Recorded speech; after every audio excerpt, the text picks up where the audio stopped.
what happened. Did you meet with Vince to discuss the gimmick, or was it all a Bruce thing at that point? No, at that point it was all creative because I was definitely low down on the totem pole. I wasn't exactly sitting with Vince and talking to him.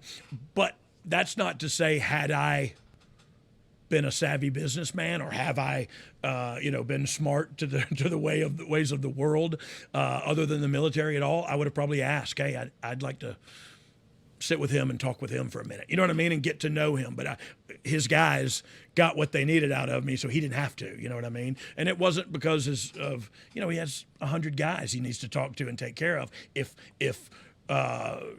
his producers or his office guys can take care of some of that stuff before it gets to him, the CEO probably would appreciate the time, So yeah, I didn't meet with him that early. When was the first meeting that you did have with Vince? Probably right after the William Shatner stuff. This was the city that I sat in before the crowd came and watched them set up the building. And what a great spot. Look, this is just old school wrestling too. And let's turn up the audio, and I'm going to sit this out a little bit because this is Sean and Vince talking about. Is he talking to Double J?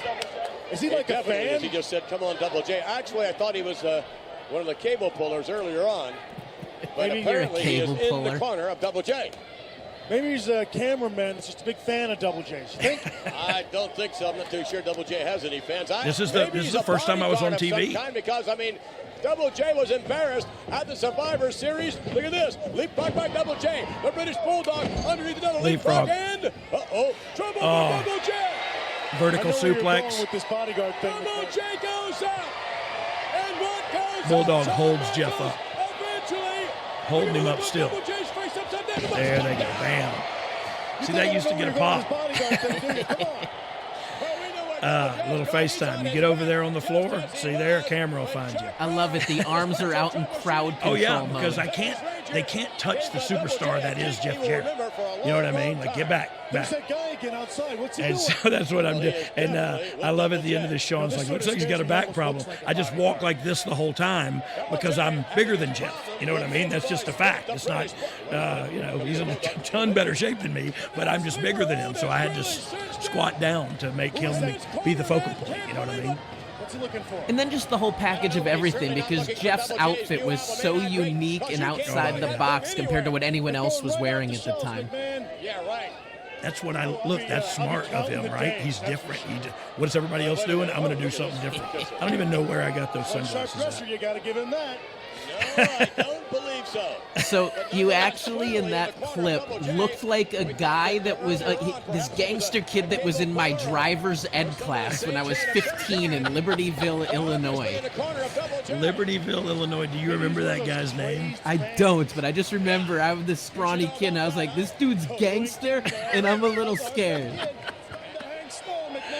Yeah, this is so look, this was my first time ever on TV, and I think Davey Boy was the Intercontinental Champion here. I actually don't remember exactly. I don't remember that either, but like they used me in the finish of the match, you know what I mean? And they counted on that for me to get the timing right and for me to be there to hook his leg so he didn't have to stand there too long. And look, he still stood there a little long, but I think he was just making sure I was there. You know what I mean? Because here he kicks the one leg up and I'm there for the other one. And it's like, wait a minute. What? Wait. The count out victory. Count out victory on TV. But what a great finish to establish me. It doesn't really matter. Nothing happened. Davey Boy didn't get pinned. You know what I mean? It's like a great finish to establish this guy. Turn that audio back up. I can't believe it. How could he do that? He's right there. Plus the guy looks like he's got a bad back. Look at this.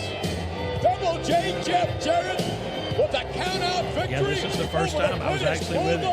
And look, if you watch the walk, oh man, I want you to continue to play it. Play it just a little more. Oh. My walk, I did the walk like the Patterson film of the Bigfoot. that's what I modeled my walk after. So I was going to ask that if there was any type of studying that you've done to prepare yourself for this, for this role. So no, I mean that look, dude, that was it. And then it was all about Okay, I got the gear. I got the. I'm sorry, I'm looking down at my computer. I'm supposed to be looking up here. I got the gear. I don't know how to wrestle, but I'm going to be there for everything I'm supposed to be there for. I'm going to pop up at the right time. I'm going to do, and I think I did that, and so. The William Shatner thing was that was a good spot there. That was a great spot. But the William Shatner thing, when we watched that. We'll get to that in a little bit, because yeah, it's going to come up a little later, so we can get back on a little chronology. Of chronological. Some sort. Absolutely. Was there any other gimmicks or ideas for you, or was it just the roadie? Like, were they teetering between two, or this was, hey, we got this one for you? What can you do? No. It was the roadie, and I was Jeff Jarrett's roadie. And to be quite honest, dude, as you saw the transformation, and I don't know if people want to know to see it, they can go back in time and watch like that video, what I was wearing, and then later on we're on pay-per-view, and I've got this outfit on, you know what I mean? And that evolved, and that was me. That wasn't anybody saying. That's what a lot of people today don't understand. There it is. So I got the hat, says Roadie on it. I got a shirt, says Ain't We Great Tour. I got Double J Jeff Jarrett down the sleeves. I got Jeff Jarrett wristbands. I got JJ on my black pants. You know what I mean? So I'm totally in. Now I'm committed. I was going to ask you what your first impressions were. They were. didn't, a lot of people say, sorry, I wanted to get that in. A lot of people say, WWE made them wear this. WWE made them wear that. WWE don't ever make nobody wear nothing. It's always a collaboration. And that was not a collaboration at all. It was me and Terry, at the time, the seamstress that did all my stuff, just talking and making stuff. And she was really good. And so it all looked really cool.